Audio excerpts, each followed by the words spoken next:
Can we curse on live internet? I just poured coffee over myself. This It's damn a carpet. family podcast. Let's see here. Cancel that. No, I want this. Okay. I don't feel that much pressure. It's not like there's 50 people from around the world watching. Show scenes window. This is probably as good as we're gonna get today. As good as it gets. I still got my backdrop, got my vinyl record player. It's nice. TV See, we're picture in picture currently. Oh, okay. Should I tune in to give us more views? I think we're fine. I think we're fine. Okay. But we can still start it like we start a podcast because we're not recording the audio right now. Oh, okay.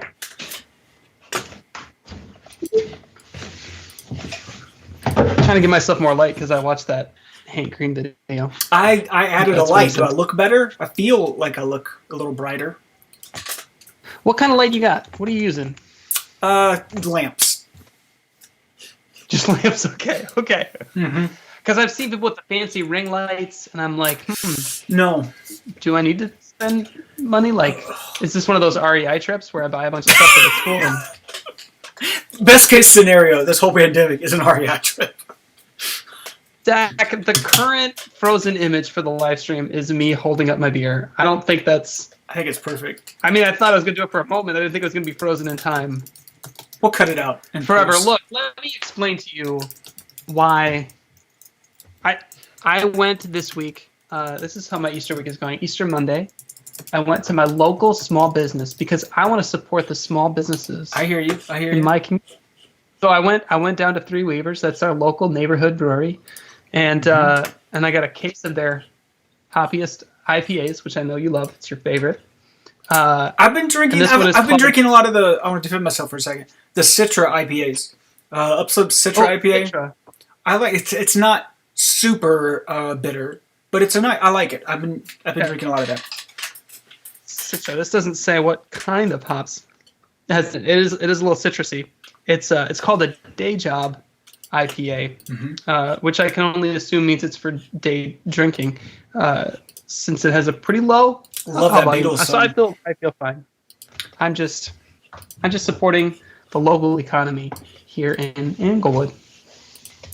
Up to no good. You gonna say it? So nice. I just set that up for you. Mm-hmm. Elizabeth Hood, by the way, loved that joke.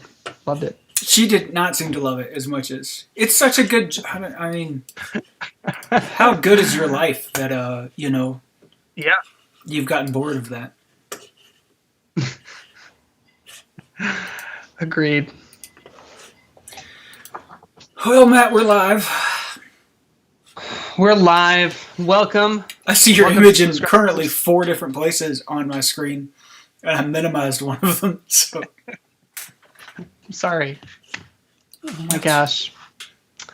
Does that mean we have to interact with all of our...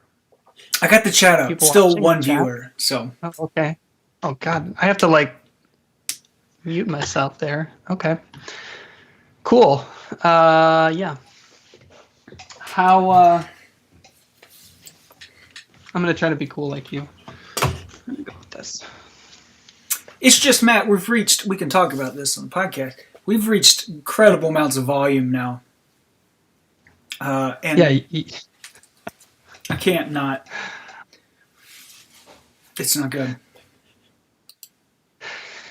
Yeah, you have. Mine just grows unevenly, and it's best not talked about. Zach, we just finished a major project. I mean, I feel like it was the Vinyl Preacher going to a whole new level. Everybody coming to our stream and talking us up. People who we had not asked to talk us up. No. I specifically was on air for Jonathan Rundman, constantly referencing the Vinyl Preacher. Jason Chestnut giving us shout outs. Seems like a number of people were confused about what was going on.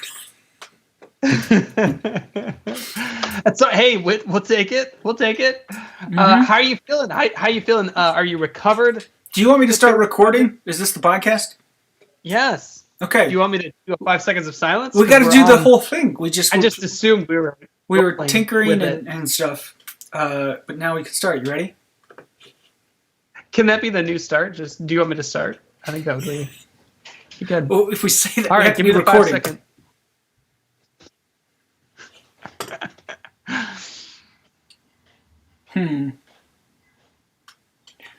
Okay.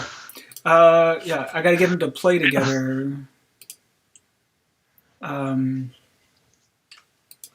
Audio only. Cool. That's perfect.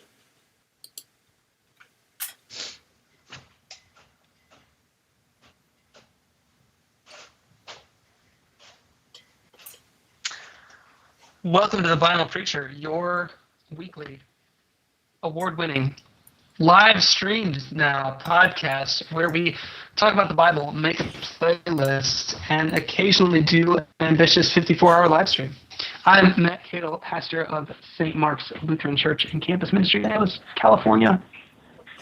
And I'm Zach Parris. I'm the pastor of Lutheran Campus Ministry at the University of Colorado, Boulder. Zach, we're live on YouTube. We're live on YouTube. As soon as I pressed record, you started sounding like trash. Things are going great. Great, cool, awesome. Well, I hope this turns out then. Maybe the recording will be good. I hope. We'll see. Mm-hmm. So, Zach, we just finished a 54-hour live stream. That's right. In which you did a lot of work. Are you recovered? How you feeling about it? What's the debrief? Oh, yeah, no, I'm more concerned now that I don't have something to distract myself from the emptiness of life with. And by emptiness, I mean the chaotic it's not empty at all. No, it was fantastic. It was lovely. I can't wait to do it for the Vigil of Pentecost. Wild, really wild to see. What was most impressive, I think I mentioned it at some point during the 54 hours, is how it became like a living, breathing thing for a couple of days. Which is kind of like, resurrection story there. The dry bones all of a sudden took on a life of their own and miraculously stood up and walked around for 3 days. So really cool to bear witness to that. Yeah. Had a couple nap days afterwards to help recover, but I believe it. Yeah, one of the somebody sent us a screenshot of one of the bishops had commented that a dying church doesn't do things like this, which I thought was really cool and kind of ties into what you were saying. It was a living, breathing thing. Right. How was your? I feel like I was so enmeshed in what was going on. I didn't have much distance or perspective on what was happening. What was? I mean, not that you had a ton of distance. You had 3 hours of content you provided. I got text today congratulating me on how great things went. I said thanks. I did a lot of work on that. Yeah. I was really. Was that I was Bishop Guy texted you? Nope. No, I was grateful to be along for the ride. Like you said, this is a weird time of a chaotic void of trying to refigure out your. Well, I know that you wouldn't say your vocation is the work that you do all the time, but like, what I get up in the morning, like, what am I going to do today? And it just looks very different. So for me, I've been trying to balance all these different things out and hold on to the chaos as best I can. And in the midst of it, providing 3 hours of content. It was super fun. I mean, it was great to. One of them was our team. One of them was your team, really. One of them was our Bible Preacher podcast, which. The unique thing about it, we do it every week, but this time we had a little community of people commenting along the way, which just made it kind of lively in a different way, right? That was kind of fun. And then, I did this visual with St. Mark's, which ended up being super stressful in the lead up, which just felt right because it just doesn't feel like Holy Week if I don't try to do something that's going to stress me out. So like, I struggled to try to figure out the video. I'd made this video of the fiery furnace story that I was really proud of, and then realized, hey, every time I try to play video over Zoom, it doesn't work. And I was like, oh no, what am I going to do? And literally like hours before we were set to go on, I realized there's a little button you can click that says optimize for video sharing. And I had never clicked that before. And once I clicked it, it started working. So that's cool. And then I rewatched the video I had made. I didn't like the way that I had played Nebuchadnezzar. I felt like I was a little over the top. So about 2 hours before showtime, I reshot all my scenes, re-edited them into the film, and then we were good to go. We did a little rehearsal at let's see, we ran at 4, so we did a little rehearsal at 3. And I was like, You're like Kanye putting together Life of Pablo. It's great. It's almost ready. Great. It's almost ready. Just wait. But it was really, I mean, the hour went by fast, and it was really cool to be able to have I had Nate from camp come in and do a song that was really nice. Had Tyra come and do a song, and some of those things just aren't possible with our usual worship services, right? And so being able to have people dial in from wherever they happen to be just made some things possible that wouldn't otherwise have been possible, and that was really fun. So yeah, the other thing I think that I've been carrying with me is this idea. I can't remember who said it on the closing celebration toast, but just this idea that even if you didn't watch all 54 hours straight, that there was just some sense that like somebody was there, right? Like somebody was on, and you knew that you could check in and have something happening that you could connect with during those 3 days. And such a powerful thing I hadn't thought of, but experienced, even if I wouldn't have put words to it. So yeah, it's really cool. Yeah. There's so much good stuff too that you all can go back. I mean, there's some just incredible musical performances. Rundman and Rachel Kurtz and Tiro, John Herman. Like you got like 6, 7, 8 hours of like really good music you can listen to. I was always where I found myself when I was listening or checking in. I had to fight like the pastor urge to. I just wanted to like reflect for 20 or 25 minutes on like what had just happened. But we had to keep it moving. I wanted to do Mystagogy. So super Eastery. So it's very much an experience, which is, a big deal for me to get to have, at least personally, an experience of Easter and of the 3 days. Yeah. Yeah. I was amazed, like you said there, like just some incredible musical performances. I was really amazed at like Tyra, obviously. At what? Tyra, obviously. I realized that I just forgot. Tyra, yes. Yes. Yeah, no, for sure. And I even talked Tyra into doing my favorite song, which still grateful to watch Tyra. She literally like sat at the piano for an hour waiting for her time to sing. And I still feel bad. Like, I still feel bad about it. She wasn't mad at all. She was really gracious, but I feel bad that she sat there waiting so patiently. I was amazed by the things that worked, right? So like I tried to like, I was like, oh my God, I got to fill an hour. I had to come up with like all kinds of like crazy stuff to like fill that hour. Whereas one of the last presenters, Clark Brown, just literally sat by a fire and read stories out of the book. And it worked. Like, I was like, I'm actually, this is what I want right now, actually. Yeah. So a vast variety of things could work well, and it was really cool to see that.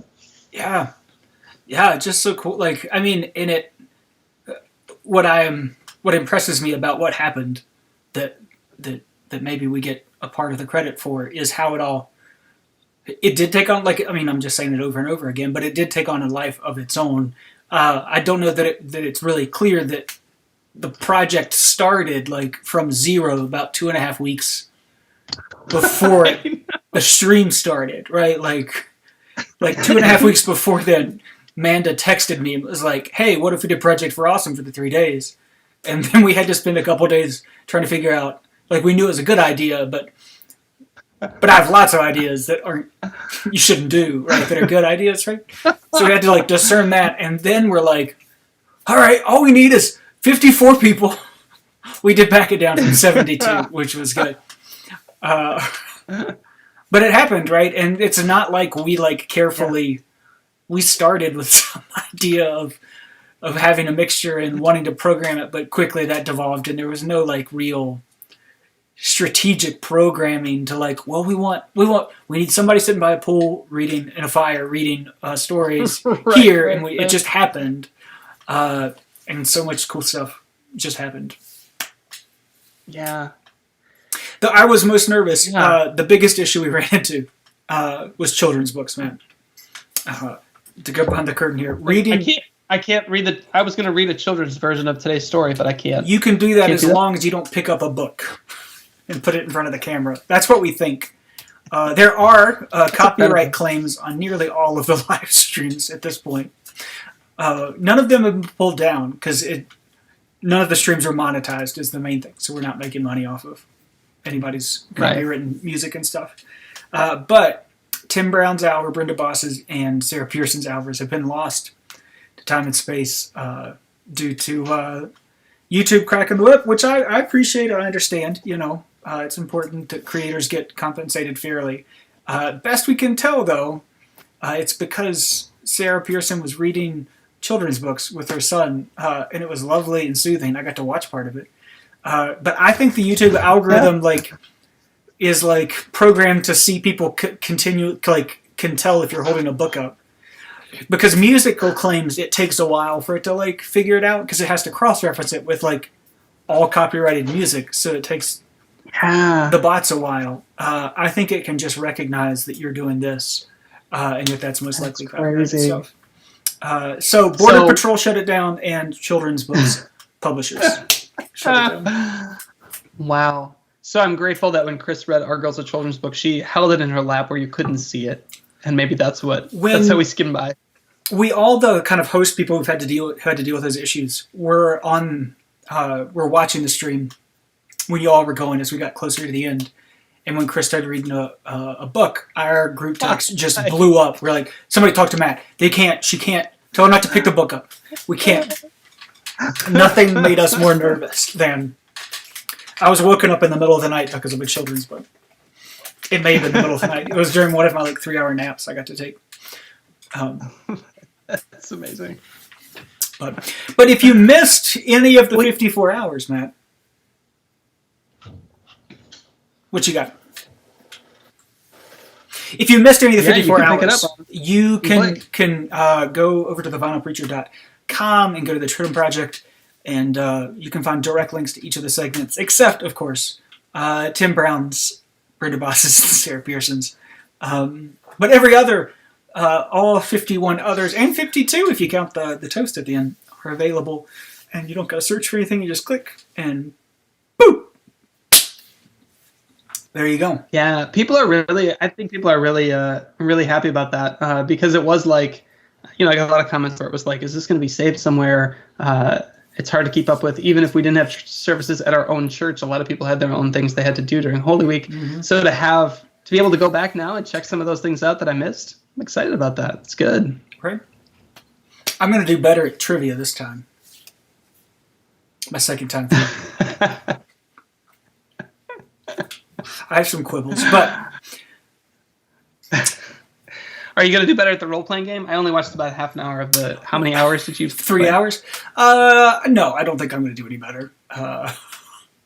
We did pretty well. It was good fun. It was good fun. Yeah.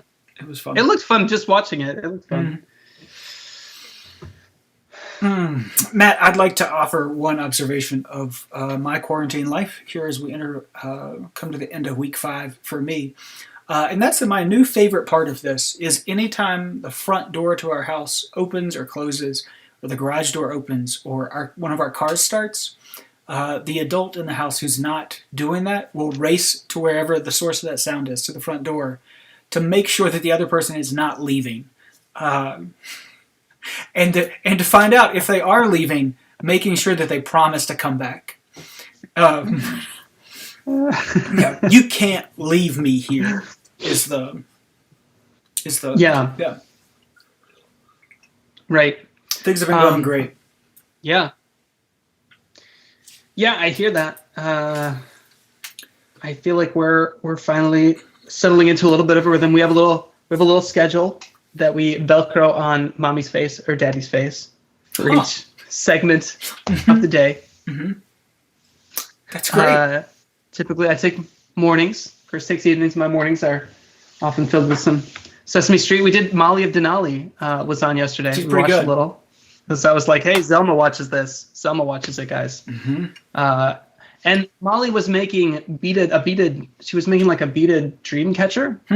And the girls got like a beaded necklace maker for Easter. So I was like, oh, look, Molly of Denali just made this beaded craft. Nice. Would you guys like to now in the real world make a beaded craft? And they said, no, we want to watch another one. So, best laid plans. Matt, our preschool does once a week, does a Google Hangout with the whole class. Nice. No, it's awful, Matt. Nobody wants this, right?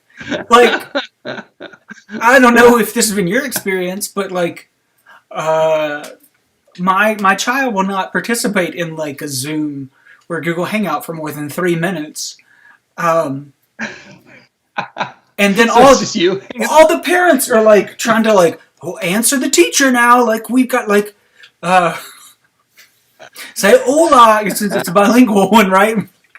Yeah. And all of us are in the background, like it shows up on the schedule, and you're like, oh, that'll keep her attention for 30 minutes, and I can like do something. No, it's like the worst part of my day because I'm like, somebody's watching me parent. That's basically what it is.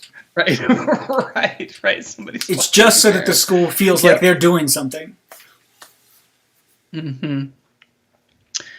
Yeah. Yep. Well, I will say homeschooling success that we have had. This is Vinyl Preacher related. We do a letter of the week.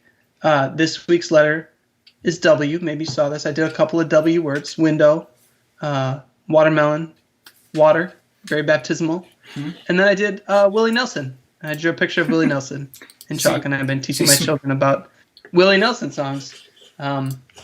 Rustin Comer thought I also should have drawn weed because that's a Willie Nelson related item. I did not draw that. So, W is for Willie. I know you thought I only did U for you two, but I did do W for Willie Nelson. Next week is X, and I'm just not yet sure which artist I'm going to go with. Do you have any suggestions? Exhibit from Pimp My Ride. Exhibit. I was thinking about Lil Nas X, but I think you're right. The early 2000s reference. Definitely more our speed. If I were to ever become like if they messed up the decimals and the commas on my stimulus check, and I'd instantly become like wealthy, one of the things I would do is buy one of the pimped out rides, like a fish tank in the back, Good. and an outdated gaming system like built into the car that you can't take out and stuff. Yeah, that's a good idea. Mm-hmm. Yep. Last night, Matt, I thought we've been having. I was on a call with a colleague the other day, and they were complaining that one of their children is crying almost every day.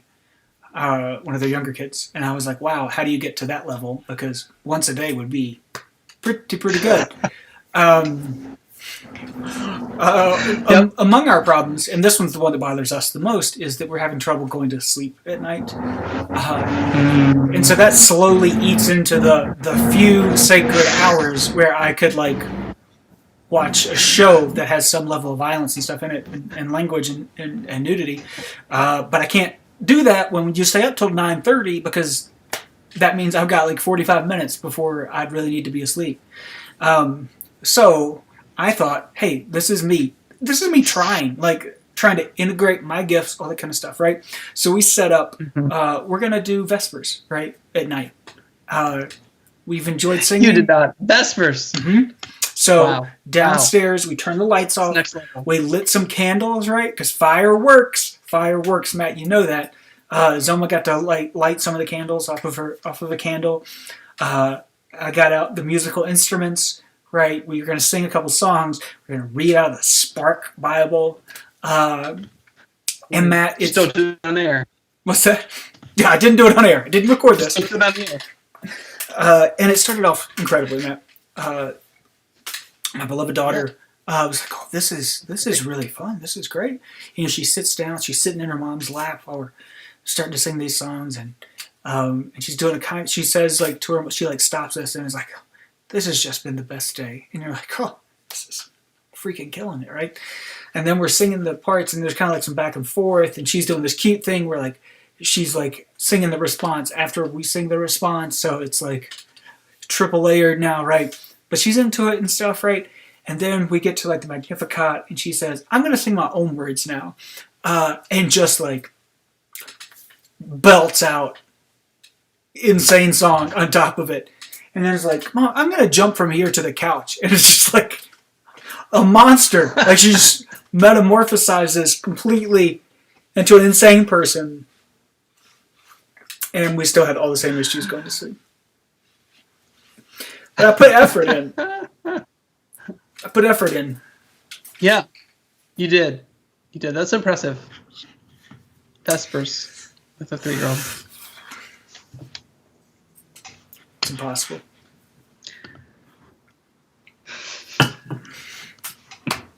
Well, Matt. Well, speaking of fire. Fire! Do we have a text for you? Tell me about it, man. So, I mean, first of all, the bone to pick with the lectionary writers, even though we took time on our podcast to denigrate the narrative lectionary, which I know some folks were unhappy about, because there's some people still out there standing for the narrative lectionary. You can stand for it. It's just not narrative. Like you must acknowledge that it's not exclusively narratives. We are ride or die with revised Common Lectionary, even though I'm still going to criticize it. Here I am. I've got my commentary on Matthew. I've been reading through Matthew. And I know we're going to go to John sometimes in Lent and Easter, so okay, I got John ready. And then all of a sudden we take this sharp left turn into Luke for the third Sunday of Easter? What are we doing in Luke? Why don't we do Luke in year C when we have been reading all the Luke context? Why are you suddenly pulling Luke into year A? I don't really understand it. But if you're going to pull anything from Luke into any year, it's got to be this one, right? This is the one you got to pull. Story. Yeah. This is it. We just veer right across oncoming traffic. Like I know we do quote unquote doubting Thomas every year. Why don't we do this one every year? This could be the third Sunday of Easter every year. This is better than doubting Thomas, in my humble opinion. Right? Oh, it's so good. So it is, of course, Luke 24, 13 to 35, the road to Emmaus. What do you think? You like this story? Love it. Matt, love it. Yeah. So on that same day, do you know what day we're talking about here, Matt? What day? We're talking about the day of the resurrection, right? So the timeline is all out of joint here. I believe last week we talked about the 8th day, because it was like it was on the 8th day in the Greek, but not in the English. But here, we're still in the resurrection. This is immediately after. You got to remember, in Luke, there is no resurrected Jesus up to this point. There's only an empty tomb. The women see it. Peter is particularly faithful and sticks around. But the women run on their way. Jesus has gone on ahead of you is what they're supposed to tell the disciples. An angel meets them at the empty tomb. And so it's on that same day, later on that day, 2 of Jesus' disciples are going to a village called Emmaus, about 7 miles, I believe it's north from Jerusalem. And they were talking to each other about all these things that had happened. And while they were talking and discussing, Jesus himself came near and went with them. But interesting way to word it, their eyes were kept from recognizing him. It's unclear who kept their eyes, what kept their eyes. Things you want to play with. I love the lasers weren't working? The laser eyes were not working. There were some shields around Jesus that keep those lasers off of him. And so he shows up and starts walking alongside of them, as random strangers do. He kept his distance, I suspect. And Jesus said to them, "What are you discussing with each other while you walk along?" which would be a strange way to state that to, lots of people walking around these days. Just walk up next to somebody and say, what were you discussing as you walked along? Yeah, there's a lot of people walking around my neighborhood now just for exercise, and I thought about maybe I should just kind of sidle up next to them and ask this question. Mm-hmm. That's how my sermon's going to start for the Sunday. So I've been asking people.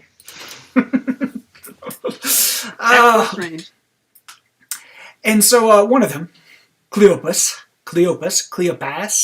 answered him, "Are you the only stranger in Jerusalem who does not know the things that have taken place in these days?" And he asked them, "What things?" And they replied, "The things about Jesus of Nazareth, who was a prophet, mighty in deed and word before God and all the people, and how our chief priests and leaders handed him over to be condemned to death and crucified him." And here's another. There's this. Why this is better than Thomas are just the hits after hits after hits. This is an album of a song. The lines keep coming. But we had hoped that he was the one to redeem Israel. And besides all this, it is now the third day since these things took place. And moreover, some women of our group astounded us. They were at the tomb early this morning, and they did not find his body there. And they came back and told us that they had indeed seen a vision of angels who said that he was alive. And some of those who were with us went to the tomb and found it just as the women said, but they did not see him. And then he said to them, "Oh, how foolish you are, and how slow of heart to believe all that the prophets have declared. Was it not necessary that the Messiah should suffer these things and then enter into his glory?" And then Luke does his best impression of John, or maybe John is doing his impression of Luke. He interpreted to them the things about himself in all the scriptures. And again, want to note, we did write these parts down. It seems like an important part to write down in the book here, but they did not write that down. They just included a line that he then interpreted everything about him in the scriptures. And so finally, Matt, they come to a village. They came to Emmaus. And Jesus walked on ahead as if he was going to keep going. But they urged him strongly, saying, "Stay with us. It's almost the evening. The day is now over." And so Jesus went in to stay with them. And when he was at the table with them... Did you sing that at your Vespers or your Compline? "Stay with us now, for it is evening." Stay with us. Isn't that "Stay with us" a Tithea one? Yeah. For it is evening, and the day is almost over. I'm doing the Holden version, I think. "Let your light scatter the darkness and shine within your people here." I think we did do that one. We did not do "Stay with me." Stay with me, not with us. Remain here with me. Which is more of the garden, Gethsemane kind of a song. So I went to stay with him, and he was at the table. He took bread, blessed it, broke it, and gave it to them, and then finally their eyes were opened. And here they recognized him, and he vanishes from their sights. And I get a little confused here. He interprets to them the things about himself in all the scriptures, Matt. But they still don't know it's Jesus. That's an important, the reveal doesn't happen yet. It feels like it does in the narrative, but the reveal doesn't happen until they break the bread.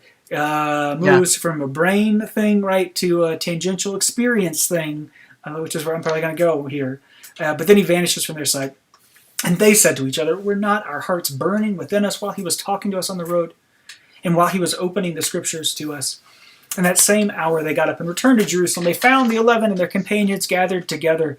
And they were saying, "The Lord has risen indeed, and he has appeared to Simon." And then they told what had happened on the road. Oh, Cormac McCarthy. And how he had been made known to them in the breaking of the bread.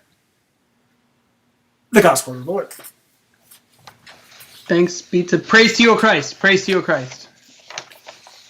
Or else.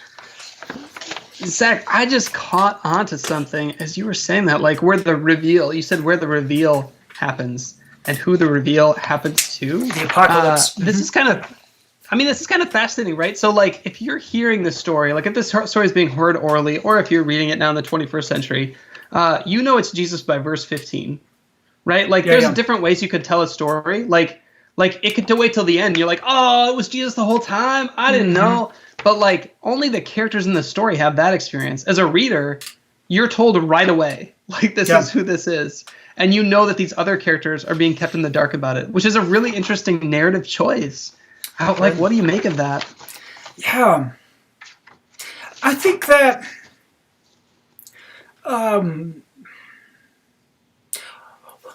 think what will make this Easter season particularly interesting is that it's going to continue to have a lot of the notes from, which makes sense, if we're going to make a musical metaphor here, the notes from Lent, or those Advent notes, did not disappear on Easter Sunday. They continue and move us into this season. And as silly as it might be, that to think that Jesus had a force field around him and that the laser eyes of the disciples could not tell who he was, I think the story is doing its best at trying to describe Jesus and God, the holy, the sacred, as a veiled thing. With that apocalypse, right? Apocalypse means unveiling, right? And perhaps the choice of the writer here of immediately identifying Jesus comes from a respect for the unknowable, because the way it get, yeah. Does that make some kind of sense? Yeah. I think it's such an interesting narrative choice. Like, he wants you to know, or she wants you to know that this is Jesus as you're hearing the story, but also wants you to know that, like, there are gonna be times when you don't recognize Jesus, and there are gonna be times when those around you don't recognize Jesus, and that's an entirely normal experience. Yeah. Right? And be prepared if you're waiting for a revelation, like, this is where it's going to happen. Like, here's the signpost you should be looking for. Breaking of bread. Boom. It's really interesting. It's fascinating. Heard this story a million times. Hadn't thought of that before. Yeah. That's why we come to the Vinyl Preacher. Yeah, I mean, if you're going to write it to be a compelling, like, narrative, you'd hide Jesus until the unveiling, right? Because you've already done that, right? Like, in the lead up to this, there's no Jesus there. Like, there's no Jesus at the tomb. Like, this is Luke's revelation of the resurrected Jesus. And he just immediately says, it was Jesus. Yep. I'm going to go here, Matt. One of the things I did on Easter is we watched part of the John Legend Jesus Christ Superstar. Yeah.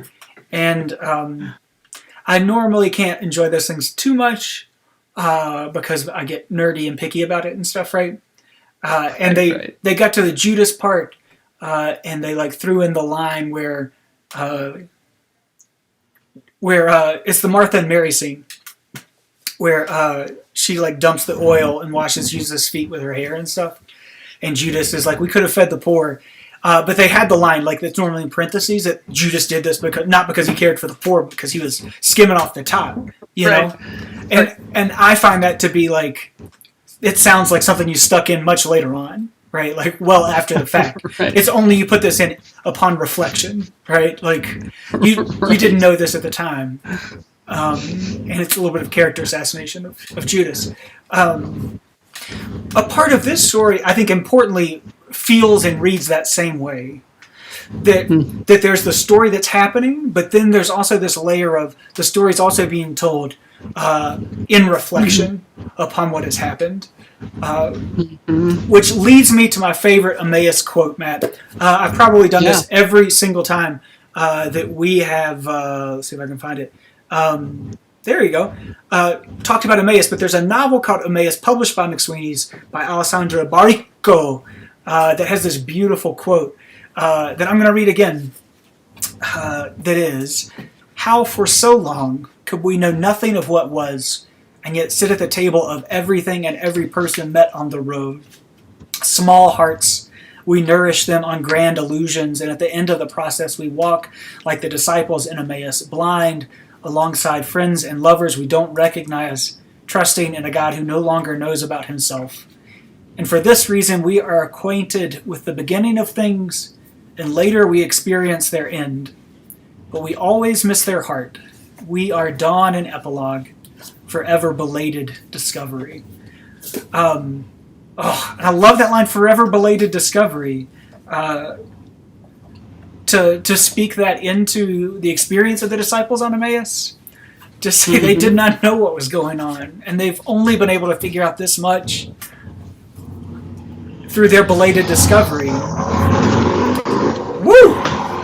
Matt's recording from the back of his hog. Oh God, did you hear that? Did we? Yes. Yes. Anyway, actually, great end to your beautiful quote. Yeah, fantastic. And that how much of us right now, my internet experience, I'm starting to be like, well, when it's been 5 weeks now, what's the future going to look? What's happening right now? What is it? I want to know about what's happening right now. And a part of this story, I think, is to say that it's okay not to know what's happening right now, and that you can't, in some sense, ever know what's happening right now. That it is the experience itself that deserves mystagogy in the future. Yeah. But that Jesus opens their mind to understand the scriptures, but it's not that opens their eyes, right? Their eyes, Jesus is only unveiled in the experience itself of eating the bread. Yeah. Yeah, well, amen to that too. Yeah. I mean, this is like another way that the story is told that I think is relevant to what you're saying. It doesn't at some point say, like, it doesn't say, Jesus starts talking to them, and then their hearts start burning within them, and they felt their hearts burning within them. It's like at the end of the story, they say, oh yeah, as they're looking back, we're not our hearts. Seems like that's something you might notice in the moment, but no, sometimes that's not how life works, right? It's only in that reflection afterwards that you can make sense of the experience. And that's also an interesting narrative choice that tells us something about the life of faith. So, yeah. Perhaps it's the good news that, if I had to fashion this into some good news, I think the good news is that no matter whether your eyes are opened or your eyes are kept from seeing, it's not your seeing. The work of God doesn't depend on your seeing. That even when you cannot see, Jesus is there walking with you. Yeah. In and among you, all that kind of stuff. Yeah. Amen to that. Love this story. I remember in seminary, professors loved this story because it was so Eucharistic. But in my ministry, I found the fire to be the one that I keep coming back to, that little image of the hearts burning within them.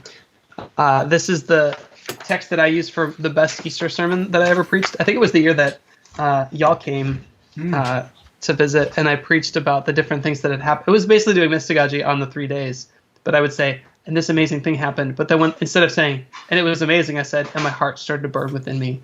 And it felt like it was the thing that we all kind of could connect with, right? And you start to think about it. And I was doing a thing that like happens in the text, but also I think, anyway, every once in a while you preach a good one. So it's one of those that I keep coming back to too. If I have to, like, I was up at camp, hey, we need you to preach a sermon. I go, okay. And I use this text because it's my favorite text, right? And it became the text that then was on our youth ministry t-shirts. We'd made a word cloud of the words in this story in the shape of a fire emoji. Because it just, it works. It works for so many different things. So fantastic text buried here on the third Sunday of Easter. It should be the Easter Sunday text. Or just the second Sunday every year. And to make plain things we've been talking about, Easter, I'm a big fan of the adult catechumenate, and within that tradition, within the Christian tradition, it emphasizes the part of the Christian tradition that sees the period of Easter, the 50 days of Easter, as a time of reflection on the events of Easter. So, very appropriate time to do reflection. Awesome. Well, what are we listening to? Man, there's such good songs for this. I picked some good ones. I've been listening to a ton of good music lately, playing some music. But I'm going to start, Matt. They've got a new album coming out, and I'm excited for it. It's been a while. The Magnetic Fields have a new album coming out. But I'm going to go back to Realism, which is a fantastic. If you're just getting started with the Magnetic Fields, Realism is a great place to start. But they have a song called Walk a Lonely Road. Walk a lonely road with me, and I will walk with you. Half as lonely we will be when we walk as two. And if the road goes straight uphill, we'll admire the view. Walk a lonely road with me, and I will walk with you. It's lovely. It's lovely. But then, Matt, I've been falling in love with Clem Snide and Clem Snide's latest album, Some Ghost. And, oh, gosh, again, produced by Scott Avett, and has Scott Avett on a lot of vocals. But the third or fourth track on the album is called Forever Just Beyond. And it's profound and good, right? Oh, God is simply that which lies, forever just beyond the limits of what we already seem to know. Ugh. It's perfect. I want you to know, like an invitation, we have only questions. Bless these limitations. It's robust theological song and beautiful and sad, which if you're not listening to sad songs right now, when else would you listen to sad songs? Finally, also Angel Olsen's latest album, All Mirror. Angel Olsen's latest album, Matt, have you listened to it? It sounds nothing like anything she's done before. Like there's an orchestral score to it. It's crazy. But a song called All Mirrors. All this trouble trying to catch right up with me. I keep moving, knowing someday that I will be standing, facing. All mirrors are erasing, losing beauty. At least at times it knew me. At least at times it knew me. That ephemeral experience with the truth, the sacred, the holy, with God. Listen to All Mirrors as you experience it. Fantastic. Good stuff. Good rock and roll music. Speaking of that reference, Michael Stipe putting out music. Backyard Barbecue's gonna happen. Oh, man, I'd love it for it to be REM songs, but I will take Michael Stipe singing just about anything. So I am grateful to have new Michael Stipe music. He's got a song called "Drive to the Ocean" that is on Spotify. You can find it. It's been released. Drive to the Ocean, and there's a song for the road as well. So I'm going to put that on there. And then of an apocalyptic song, since you said Cormac McCarthy when we got to On the Road, we'll do an apocalyptic song from Johnny Cash and U2 called The Wanderer, because you're not getting out of here without a U2 song. And then finally, oldie but a goodie, James Taylor, Fire and Rain. Because it says, here you get the fire, right? And you also get this looking back with all the mixed emotions and anguish in your heart. But also this idea of seeing, right? That I've seen the fire and I've seen rain, and I always thought that I'd see you again. Listen to that for your Road to Emmaus story. And Fire and Rain is a song, right? Is that the right one? It's a song. In my mind. Anyway. I think I'm going to make a jump here as an amateur pop musicologist in North Carolina. An important part of James Taylor's life is the time he spent in the Broughton mental health sanitarium. He was hospitalized for mental health issues. And so in my mind, it's clearly a reflection on that. But I think Fire and Rain is also a reflection on that experience. So more reflection on these deep, transformative experiences. Love it. Well, man, it's been live. It's been live vinyl. We finished recording, Matt, and now we're finishing the live stream.